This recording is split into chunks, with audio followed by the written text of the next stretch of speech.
Hello everyone, welcome to our SRCC study channel. তো দেখো, এই সেশনটাই আজকে আমরা আলোচনা করব খুবই কিন্তু একটা গুরুত্বপূর্ণ আপডেট বলতে পারো। আপডেট ছাড়াও বলতে পারো নিজের যে ধৈর্য, নিজের যে পড়াশোনার প্রতি যে একটা ফোকাস, নিজের যে এই কম্পিটিটিভ লাইনে এজ এ অ্যাসপিরেন্ট হিসাবে নিজে কিভাবে কনসিস্টেন্সি বজায় রাখা ধৈর্য সহকারে, এইটাই আজকের আমরা আলোচনা করব। এটা গল্পও বলতে পারো বড় দাদা হিসেবে বা স্যার হিসেবে। এটা কেউ কিন্তু নিজের নেগেটিভ দিকে নিও না। সবাই আমার এই কথার সঙ্গে, দেখো, সবার মতামত, সবার বোধ শক্তি, সবার বোঝার যে যে নিজের লাইফের সঙ্গে যে ইমপ্লিমেন্ট, সেটা কিন্তু বিভিন্ন ব্যক্তি বিভিন্ন রকম ভাবে নেয়। দেখো, আমার মনে হয় এজ এ অ্যাসপিরেন্ট আকারে, ঠিক আছে, এজ এ অ্যাসপিরেন্ট আকারে এই জিনিসগুলো খেয়াল রাখা দরকার বা এইগুলোর সঙ্গে তাল মিলিয়ে চলা দরকার। কারণ কি বলতো, নইলে কিন্তু আমাদের কি হবে, নইলে কিন্তু আমরা বিতাড়িত হব। এই কম্পিটিটিভ লাইনটা এমনই একটা লাইন না, এটা হচ্ছে জলশূন্যপূর্ণ। মানে হয় তুমি ব্ল্যাক হোলে ঢুকে যাবে, আর নইলে তুমি হোয়াইট লাইনে চলে যাবে। অর্থাৎ কি, সাকসেস 99% চান্স যে তুমি পাবে না, বাকি 1% থাকে যে তুমি সফল হতে পারো। এই হচ্ছে একটা ব্যাপার। এই সফল হতে পারো, এই যে ব্যাপারটা, এটাও কিন্তু নিশ্চিত নয়, অনিশ্চিত একটা বাক্য। যেমন তুমি আমি যদি নর্মালি কথা বলি, আমি যদি বলি গ্রাজুয়েশন করার পর বিভিন্ন সার্কেল তুমি প্রাইভেট জব বা যে কোনো জায়গায় তুমি ঢুকতে পারো, এভরিথিং এভরিথিং এভরি ব্যাপার থাকে। কিন্তু এই জায়গাটা এমন জায়গা, ধরো কেউ 12 পাস করার পরে, 10 পাস করার পরে বা গ্রাজুয়েশন পাস করার পরেও সে শুধুমাত্র ভেবেছে কি যে আমি শুধুমাত্র কম্পিটিটিভের জন্য খাটবো, ডাব্লিউবিপি, কেপি, এক্সাইজ, জিডি, এই সমস্ত এক্সামের জন্য, যদি হয় তো ভালো, আর নইলে আমার সেরকম কোনো ইয়ে নেই। এই যে সেরকম কোনো ইয়ে নেই বা সেরকম কোনো দিক নেই, এইটাই হচ্ছে বড় lack point as a aspirant. সবসময় নিজের, আজকাল দিনে আমি যদি বলি, এক্সাম কাভার করতে গেলে নিজেকে 100% দিতেই হবে। এইবার ব্যাপারটা কিরকম আমি দেখো বলি, যে এই সেশনটা আজকের মূলত যেটার জন্য এনেছি সেটা হচ্ছে ডাব্লিউবিপি, কেপি বা রাজ্যের যে সমস্ত এক্সাইজ বা যে কোনো এক্সামগুলো হয় যেগুলো পুলিশের আন্ডারে থাকে, পুলিশ ডিপার্টমেন্টের আন্ডারে। যেমন আমি যদি নর্মালি কথা বলি তাহলে হচ্ছে ডাব্লিউবিপি, কেপির কথাই আমি যদি বলি, বা লেডি কনস্টেবল বা আবগারি পুলিশ, এক্সাইজ, এই সমস্ত কথা আমি যদি বলি, দেখো এখন যদি বলি যে সবার কাছেই একটা প্রশ্ন কি, স্যার এক্সাম কবে, আমরা যে পড়ছি স্যার এক্সামটা কবে। তোমাদের যে মনে প্রশ্ন আসার মতো আমার মনে হয়েছে as a student, as a student হিসাবে, সেই ফ্যাক্টগুলোই আমি এনেছি আর সেগুলো সম্বন্ধেই আমি আলোচনা করব। যদি কারো মনে হয় যে নিজের লাইফের সঙ্গে এগুলো রিলেট করলে হয়তো আমি স্যারের কথা শুনলে হয়তো ঠিকঠাক আমি ভাবে চলতে পারি, তো তারা শুনো, নইলে কিন্তু স্কিপ করে যেতে পারো। আমার কোনো এখানে মতভেদ বা আমার কোনো এখানে ডিসিশন দেওয়ার মতো কোনো জায়গা আমি জোড়া করতে চাই না। তো দেখো, আমি যেটা বলছি, ডাব্লিউবিপি, এক্সাইজ, কেপি বা যে কোনো এক্সামগুলো যেগুলো আছে পুলিশের আন্ডারে, আমাদের স্টেট গভর্নমেন্টের, সেই সব এক্সামগুলো সম্পর্কে যেমন আমি যদি বলি, ফার্স্ট আমি যদি বলি ডাব্লিউবিপি, কেপি সম্পর্কে আমি যদি বলি, দেখো কি কি এক্সাম, ডাব্লিউবিপি, কেপি, এক্সাইজ, এগুলো। তো প্রথমেই মনে প্রশ্ন আসবে যে স্যার আমরা তো ফর্ম ফিল আপ অনেক দিন আগে করেছি, কিন্তু এক্সামের কোনো দিশাও নেই, এক্সামের কোনো ডেট যে আসবে সেরকম কোনো আমরা আপডেট পাইনি। এবার একটা কথা দেখো, ওবিসি কেসের জন্য বা ওবিসি মামলার জন্য আমাদের কিন্তু এই এক্সামগুলো ফর্ম ফিল আপ হয়েও এগুলো কিন্তু আপাতত পক্ষে তুমি বলতে পারো হয়নি, বন্ধ আছে। এবার ব্যাপারটা কি, দেখো আমি বলি এক্সাম কবে, এক্সাম আমিও জানি না, তুমিও জানো না, কেউ জানে না যতক্ষণ অফিসিয়াল নোটিফিকেশন না আসছে। এবার ব্যাপারটা কিরকম আমি তোমাকে বলি, যে এই যে এক্সাম কবে, তুমি চারদিকে গুগল সার্চ করলেও এদিক ওদিক বিতাড়িত হয়ে লাভ নেই। এইটার এক্সাম কবে, এইটার উত্তর এখন কেউ জানে না, কেউ জানে না। তবে হ্যাঁ, তাহলে নেক্সট পয়েন্ট আমি যদি বলি, পড়াশোনা কি ছেড়ে দেবো স্যার নাকি করবো, পড়াশুনো কি ছেড়ে দেবো স্যার নাকি পড়াশুনো করবো। দেখো, এটা সম্পূর্ণ নিজস্ব মতামত। মানে কিরকম, আমার সিচুয়েশনস আকারে আমি ডিসিশন নেব। অর্থাৎ আমি যদি একটা ছাত্রের জায়গায় থাকি, আমি তাহলে ডিসিশন যদি বলি, আমি আমার সিচুয়েশন অনুযায়ী ডিসিশন নেব যে পড়াশোনা ছেড়ে দেবো কি ছাড়বো না চালিয়ে যাব, বা নিজের ক্যাপাবিলিটির উপর সবসময় এটা নির্ভর করে। তো পড়াশোনা আমি সবসময় বলবো চালিয়ে যাওয়া উচিত, কিন্তু মনে হচ্ছে যে আমি কিন্তু আর পারছি না, আমার ফ্যামিলিগত প্রেশার আসছে বিভিন্ন দিক থেকে, এক্সাম কবে হবে, রিয়েলিটি বলছি, আমি বাস্তবতা বোধ তুলে ধরছি, আমি কিন্তু কখনোই আমি তোমার ল্যাক পয়েন্ট বা ব্যাক পয়েন্ট বা তোমার দুর্বলতায় আঘাত করছি না, আমি যেটা রিয়েলিটি বাস্তবতা সেটাই বলছি। পড়াশোনা কি ছেড়ে দেবো না করবো, দেখো এটা সবসময় নিজের সিচুয়েশনের উপর ডিপেন্ডেন্ট, ঠিক আছে? এটা আমার পজিশনের সঙ্গে তোমার পজিশন নাও মিলতে পারে। আমি পড়াচ্ছি as a teacher, as a students আমি হয়ে যদি ভাবতে চাই, এটা সম্পূর্ণ নিজস্বতা বোধের উপর নির্ভর করে, নিজের যে পজিশন, নিজের যে পারিবারিক অবস্থা, নিজের যে ক্যাপাবিলিটি, তার উপর নির্ভর করে পড়াশোনা কি ছেড়ে দেবো না চালিয়ে যাবো। এবার আমার মনে হয় এজ এ অ্যাসপিরেন্ট আকারে তুমি যদি মনেই ভেবে রেখেছো যে আমি ডাব্লিউবিপি, কেপি, এক্সাইজ ছাড়া আর অন্যান্য এক্সাম আমি দিতে পারবো না, আমার এজ লিমিট পেরিয়ে গেছে, এজ আর নেই, আমার যবেই হোক এক্সাম আমি মোটামুটি ভাবে আমি যবেই হোক আমি বসবো। তবে একটা কথা বলি, তুমি পার ডে 3 থেকে 4 ঘন্টা রেগুলারিটি বজায় রাখো, তুমি যাই কাজ করো না কেন। আমি মানছি পারিবারিক অবস্থা খারাপ হয়ে যাচ্ছে, এক্সাম কবে হবে না হবে কোনো ঠিকঠাক নেই, কোনো আপডেট নেই, তুমি 2 থেকে 3 ঘন্টা রোজ এখন মোটামুটি দাও নিজের মতো আকারে, যখন খুশি রাত যার যখন মনে হয়। সবাই সবসময় পড়তে স্বাচ্ছন্দ্য বোধ করে না, কেউ নাইটে পড়ে, কেউ ডেতে পড়ে, কেউ বিভিন্ন, মানে 24 ঘন্টার মধ্যে যার যখন মনে হবে, সবার ফ্যামিলি কন্ডিশন সমান নয়, যে যখন স্বাচ্ছন্দ্য বোধ করো তোমরা, সে সেরকম টাইম বের করে 2-3 ঘন্টা পড়ো। যাদের প্রিপারেশন হয়ে গেছে প্রায় তারা রিভাইজ করো, যখন সময় পাও ঘুরে ফিরে নোটস বানিয়েছো সেগুলো দেখতে থাকো, রিভাইজ করতে থাকো, বা নোটস কোনো কিছু আমার মনে হচ্ছে নেই ঠিকঠাক, ঘুরে আবার নোট বানাও, এইসব মানে পড়াশোনার মধ্যে থাকো অ্যাকচুয়ালি তোমরা। এবার যাদের ফ্যামিলিগত নানা রকম প্রবলেম আসছে, সমস্যা আসছে, তারা কি করবে, তারা বিভিন্ন কাজে যুক্ত হতে পারো, কিন্তু তার সহিত পড়াশোনাটা চালিয়ে যাও 2 থেকে 3 ঘন্টা, এটাই এক্সপিরিয়েন্টার একটা, আমি যদি বলি সুবিধামূলক জিনিস, এটাই বলতে পারো। আর যদি মনে হচ্ছে যে আমি সবকিছু করে সে আমি পাচ্ছি না, তাহলে ইউ আর কি বলবো আর, মোটামুটি আমি যদি বলি তাহলে কিন্তু এসব কম্পিটিটিভ এরিয়া, ওই যে বললাম, হয় ব্ল্যাক নইলে তুমি হোয়াইট। এবার হোয়াইটের চান্স 1%, ব্ল্যাকের চান্স 99%।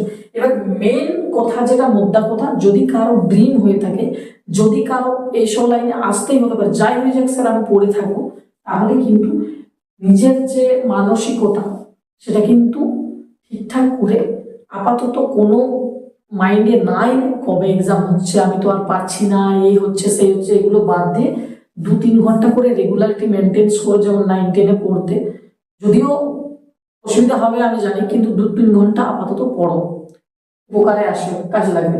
এইবার আরো কিছু অনেক রকম স্টুডেন্টস আছে যে স্যার অন্য এক্সামের জন্য কি পড়লে ভালো হয়, তাহলে অন্য এক্সামের জন্য পড়বো কি, যে ডাব্লিউবিপি, কেপি, এক্সাইজ বা রাজ্যের যে সমস্ত পুলিশ ডিপার্টমেন্টের যেগুলো এক্সাম হয়, বেসিক্যালি আমরা যেগুলোতে অংশগ্রহণ করি, সবাই যেগুলো পছন্দ করি, বেশিরভাগ ক্ষেত্রে আমি যদি বলি মেয়েদের ক্ষেত্রে কি হয়ে থাকে, তারা সেন্ট্রালের যে সমস্ত এক্সামগুলো আছে সেগুলোর দিকে যেতে চায় না। কারণ কি, পোস্টিং এর ক্ষেত্রে নানা রকম অসুবিধা হতে পারে, বাড়ির থেকে বা ছাড়ার একটা ব্যাপার হতে পারে, তো তারা বেশিরভাগ যদিও জবের জন্য প্রিপারেশন করে, বেশিরভাগ এই জায়গাটায় আসতে চায়, যেগুলো সাধারণত হয় আর কি, যেগুলো সাধারণ জিনিস। এবার যারা অনেক পড়াশোনার দিক থেকে এগিয়ে, যাদের ড্রিমগুলো অন্য, কেউ এমনও হতে এএনএম জিএনএম এ যেতে চায়, বিভিন্ন সার্কেল আছে, তার কোনো দিশা নেই, সে সার্কেলের অভাব নেই, বিভিন্ন রকম চাওয়া পাওয়া মানুষের থাকে, কিন্তু যাদের এই যে এইগুলো ডাব্লিউবিপি, কেপি, এক্সাইজ, এইগুলোর দিকে, আমি রাজ্যের কথা বলছি, তো অন্য এক্সামের সাথে কি প্রিপারেশন নেবো, দেখো আমি যদি বলি, এটা হচ্ছে সবাইয়ের একটা প্রশ্ন, যতগুলো ফ্যাক্টর গেছে সবগুলোই প্রশ্ন এসপিরেন্ট বা স্টুডেন্টের মনে। দেখো অন্য এক্সামের প্রিপারেশন নেবো, অবশ্যই নেবে। আমি যদি রিয়েলিটি বা বাস্তবতা বোধ তুলে ধরি, অবশ্যই কিন্তু অন্য এক্সামের প্রিপারেশন নিতে পারো নয়, নিতে হবেই। কারণ তুমি এই ডাব্লিউবিপি, কেপি, এক্সআই, জিডি এই সমস্ত এক্সামের জন্যই যদি তুমি পড়ো তাহলে কিন্তু হবে না। এই যে ধরো ডাব্লিউবিপি, কেপি, এক্সআই, জিডির কথা না হয় ছাড়লাম, প্রতি বছর হচ্ছে, কিন্তু জিডি তো সবাই পছন্দ করে না। সবাই পছন্দ করে না নয়, যেমন আমি মেয়েদের কথা বলি, অনেক ছেলে মেয়েরা আছে যাদের ডাব্লিউবিপি, কেপি, এক্সাইজ এগুলোই তাদের মনে প্রাণে জড়িয়ে আছে, এগুলোই স্যার করবো, নইলে আমরা করবো না, নইলে আমরা পারবো না। এজ পেরিয়ে গেছে, কারণ জিডি তো আর আমি সব দিন দিতে পারবো না, কিন্তু এইখানে আমি অনেকদিন, আমার এজ লিমিট আছে, আমি পারবো, আমার সময় বেশিরভাগ থাকে। তো এই যে হচ্ছে ব্যাপার। তো দেখো, অন্য এক্সামের জন্য প্রিপারেশন যদি নিতে পারো, আমি যদি বলি, কারণ এইখানে স্টুডেন্টস তো খুব একটা হাইফাই লেভেলের দিকে যেতে চায় না, বা হাইফাই লেভেলের হয়ও না। তো ডাব্লিউবিপি, কেপি এই সমস্ত যারা রয়েছে তারা আপাতত পক্ষে আপকামিং যে এক্সাম, অর্থাৎ তুমি বলতে পারো গ্রুপ ডি, রেলওয়ের যে গ্রুপ ডি আছে, তুমি তার প্রিপারেশন নিতে পারো। কিন্তু মনে রাখবে, গ্রুপ ডিতে কিন্তু সায়েন্সের পরিমাণটা অনেকটা জোরালো থাকে, সেইখানে নিজের ক্যাপাবিলিটি বানাতে গেলে তোমাকে কিন্তু হার্ডওয়ার্ক করতে হবে। আর এমনিতেই বুঝতে পারছো হার্ডওয়ার্ক এটা কিন্তু ডাব্লিউবিপি, কেপির মতন করলে হবে না, খুব বড় লেভেলে কম্পিটিশন হয়, অল ইন্ডিয়া বেসিসে হয়, সেই কথা মাথায় রেখে করো, নইলে কিন্তু তুমি তোমার এই জায়গায় সীমাবদ্ধ থাকো। কিন্তু আমি একটা কথা বলবো, অবশ্যই কিন্তু এইদিকে মুভ করা উচিত, কারণ এখন এক্সাম হচ্ছে না, তুমি ট্রাই তো করতে পারো, সমস্ত এক্সামের ফর্ম ফিল আপ করে ট্রাই করতে হবে, আর পড়াশুনো করতে হবে। কারণ একটা এক্সাম, দুটো এক্সামের জন্য পড়ে থেকে তো লাভ নেই, কারণ দেখা গেল যে রিয়েলিটি যদি বলি, হচ্ছে না এক্সাম, এখন কি করা যাবে বলো? এখন কিছু করার নেই, কারো কিছু করার নেই।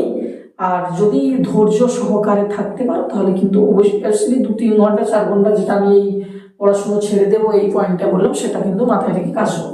নেক্সট, কিভাবে ধৈর্য ধরবো? শেষ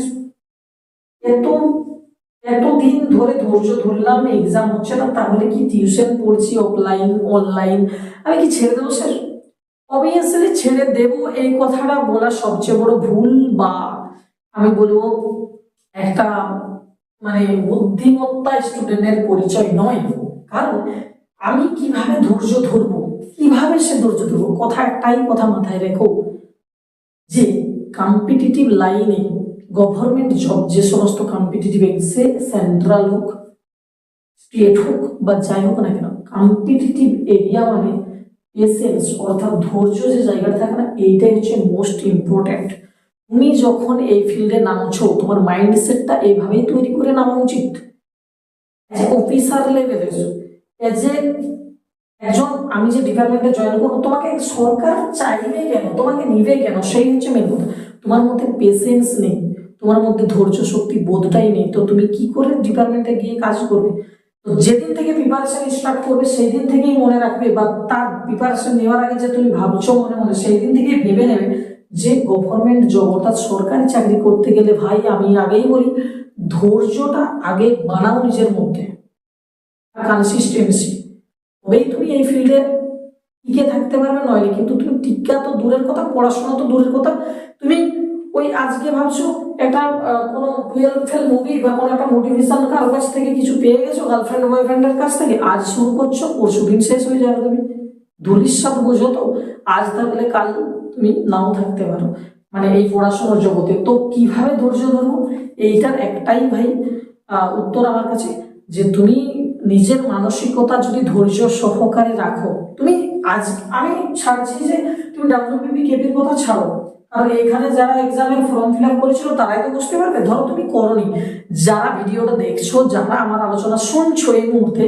একটা কথা মাথায় রাখবে, যারা এখন ভাবছো পড়াশোনা শুরু করবো, সে যে কোনো এক্সামের জন্য, সরকারি চাকরি অবশ্যই, স্টেট হোক সেন্ট্রাল হোক, তুমি লিখে নাও, একটা কলমে লিখে নাও, আজকে আমি বলছি, তুমি লিখে নাও, তুমি যদি পড়াশোনা সিরিয়াসলি ভাবেও শুরু করো, তুমি ধরো এটা হচ্ছে 2025-এর এপ্রিল মাস, তাই না?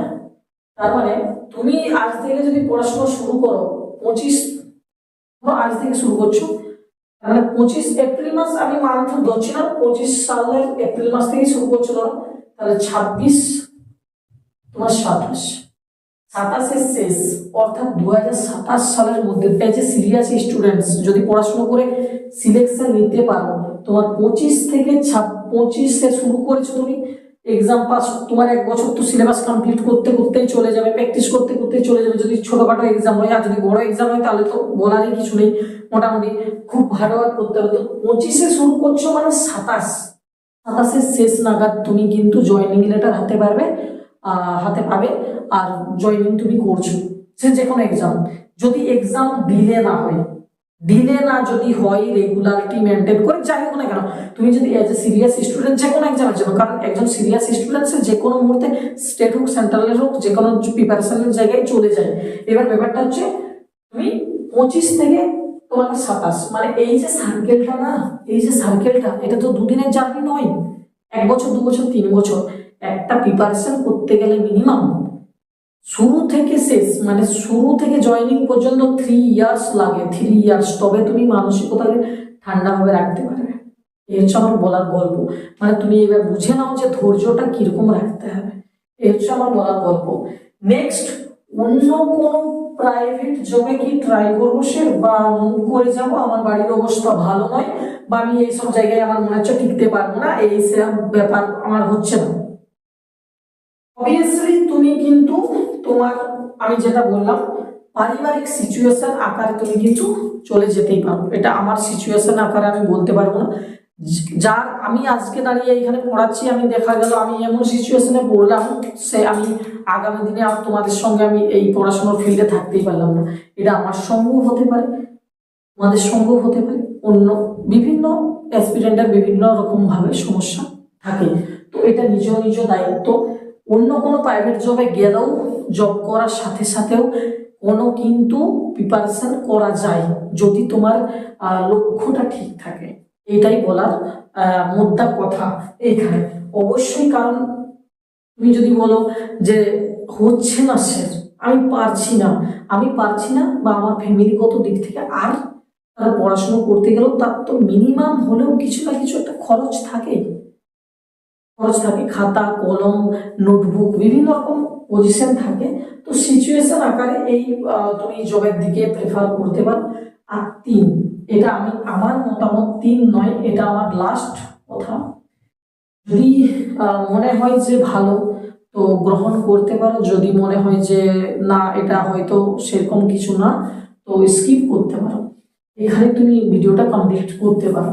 দেখো, এই যে প্রাইভেট জবে যাবো, পড়াশোনা ছেড়ে দেবো, এই দুটো, পড়াশোনা ছেড়ে দেবো আর প্রাইভেট জবে কোনো যাবো, এই দুটোর একটাই সলিউশন। আমি আমার যদি ব্যক্তিগত কথা বলি, কারণ তুমি যদি বলো যে এখন সরকারি চাকরিগুলো ঠিকঠাক আমার সুবিধার মনে হচ্ছে না, বা 3 বছর 4 বছর আমি যে অপেক্ষা করব এটা আমার দ্বারা আমার পক্ষে সম্ভবই না, ভাই আমি একটাই কথা বলবো, যে কোনো লাইফে স্কিল শেখার চেষ্টা করো। স্কিল রিলেটেড কোনো সেটা জব হতে পারে, স্কিল রিলেটেড, বা তুমি যে কোনো হাতের কাজ শিখতে পারো। সব থেকে যদি বেটার অপশন হয় আজকের দিনে দাঁড়িয়ে স্কিল, সেটা কম্পিউটার রিলেটেড স্কিল হতে পারে, সেটা টিচিং রিলেটেড স্কিল হতে পারে, সেটা তোমার কোনো রিপেয়ারিং রিলেটেড স্কিল হতে পারে। বিভিন্ন ধরনের স্কিল রিলেটেড জায়গায় তুমি যেতে পারো, নইলে কিন্তু অন্য কোনো মারফতে তুমি সেরকম হয়তো বেশি দিন সার্ভাইভ করতে পারবে না। এটা হচ্ছে সবসময় নিজস্বতা বোধ থাকে এইখানে, যদি কাজকর্মটা বলি স্কিল রিলেটেড, কারণ এইখানে তোমার ইনভেস্ট, দেখো সব জিনিসের জন্য ইনভেস্টটা এখন জরুরি, কম বেশি, কোনোটাই কম কোনোটাই বেশি, এই পার্থক্য। কিন্তু কি বলতো, স্কিল হচ্ছে নিজস্বতা বোধ তৈরি করে, কারণ তুমি যত কাজ করবে তোমার অভিজ্ঞতা বাড়বে, যত তুমি নিজেকে ইমপ্রুভ করতে পারবে দিনে দিনে, এটা সম্পূর্ণ নিজস্বতা বোধ। কিন্তু অন্য জায়গায় নিজের অধীনে যদি না থাকো, অন্যের অধীনে থাকো, তখন কিন্তু একটা কি হয়ে যায়, সমস্যা তৈরি হয়। এবার অনেকে প্রশ্ন করবে যে স্যার আপনি যে বললেন অন্যের অধীনে থাকা, তাহলে সরকারি চাকরিটাও তো সে অন্যের অধীনে থাকা। দেখো সরকারি চাকরি, আমি একটা যদি কথা বলি, সেটা অন্যের অধীনে থাকলেও একটা সিকিউরিটি থাকে। এবার এখন আরো মনে প্রশ্ন আসবে কারণ যে স্যার আপনি ভুলভাল কি বলছেন, এখন সরকারি চাকরির সিকিউরিটি নেই। সিকিউরিটি নেই সেটা বিভিন্ন ক্ষেত্রে, আমি বলি বিভিন্ন রকম ঝামেলার ক্ষেত্রে হতে পারে। জিনিসগুলো আমি যেটা বলছি বিভিন্ন রকম দুর্বলতার কারণে হতে পারে, কিন্তু ল্যাক পয়েন্টগুলো অবভিয়াসলি সেটা খুব কম চান্স যে তুমি এখানে যে পাবে, মানে গভর্নমেন্ট জবের ক্ষেত্রে। কারণ এখানে তোমার নিজস্বতা যে কোয়ালিটিটা ম্যাটার করে, তো এটা সবসময় কোয়ালিটির উপরও থাকে, স্কিলটাও কোয়ালিটির উপর থাকে। এবার ব্যাপার হচ্ছে কিরকম কোয়ালিটি আজকের দিনে যে থাকছে না, এটাও একটা বড় ব্যাপার।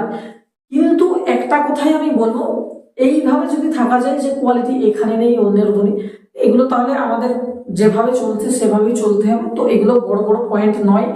যেটা আমি বলছি, আমি মোদ্দা কথা যে আলোচনা ডাব্লিউবিপি কেপি বা স্টেট এক্সামের জন্য যেগুলো আলোচনা করছিলাম, সেই পয়েন্টগুলোর আন্ডারে আমি কি প্রাইভেট জবে যাব বা পড়াশুনো ছেড়ে দেবো, এর আন্ডারে আমি বললাম স্কিল রিলেটেড কিছু দিকে যাওয়া যেতে পারে। বুঝলো?